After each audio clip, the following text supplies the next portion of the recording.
areas, including right there. Yeah, exactly. Like I said, I was just out on the weather deck, and we're starting to see accumulation on the road. So it's going to be a slippery go of it tomorrow morning. Plan some extra time. Bridges, overpasses are going to be the slipperiest tomorrow. So just keep that in mind. Here's a few of the storm totals, though, that we've seen so far across the board. Looking at Woodland Park, about 6 inches, all the way down to Walsenburg at about 2 inches. So pretty decent accumulations. Much of this has been recorded on grassy areas. But again, now that those ground temperatures are starting to cool down, we'll likely see a little accumulation even on the roads. So what's causing all of this? Area of low pressure right over the Four Corners region. That is hooking on to all that South Pacific and Gulf moisture and just circulating it right over top of the state. And this is a slow mover. He is not going anywhere anytime soon. So it's going to be continuing to bring these storms over the next few days. Currently on the HD Doppler, we've got heavy bands of snow over top of the high terrain. Those bands of moisture that have been causing all the severe thunderstorms for southeastern Colorado are a little bit further north over Burlington right now. Closer to home, though, as we take you into El Paso and Teller counties, some of these heavy dark purple bands, that's what's going overhead right now. A strong rain-snow mix, very, very heavy and wet. Likely going to see some branches broke down and maybe even a power line or two as this system moves through tonight. So, taking you into the future again for the rest of your evening. Snow over top of the high terrain, heavy bands of rain moving right along I-70 there. The heavier rain throughout eastern Colorado will subside slightly tonight. However, the high terrain still going to see very, very heavy snowfall this evening.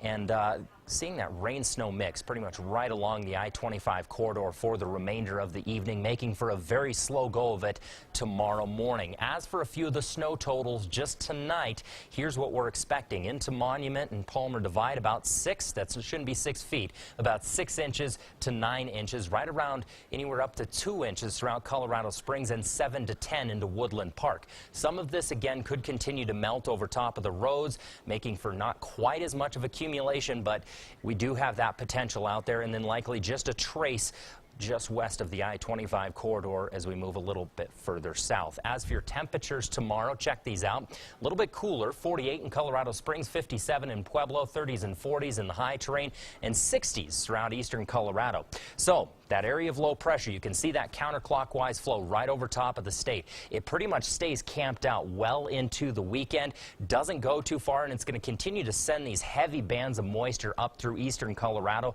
that will have the potential of producing severe thunderstorms like we saw this evening well into eastern Colorado. We shouldn't see any of that west of the I-25 corridor. East of the I-25 corridor, we'll see the storms, or the severe storms, and then western portions of the state are going to see the snowfall over the next few days. That should finally start moving out, though, by Tuesday of this next week. So 48 again tomorrow, a little bit warmer for your weekend. Sunshine finally returns by Tuesday. Those overnight lows right on the border of freezing.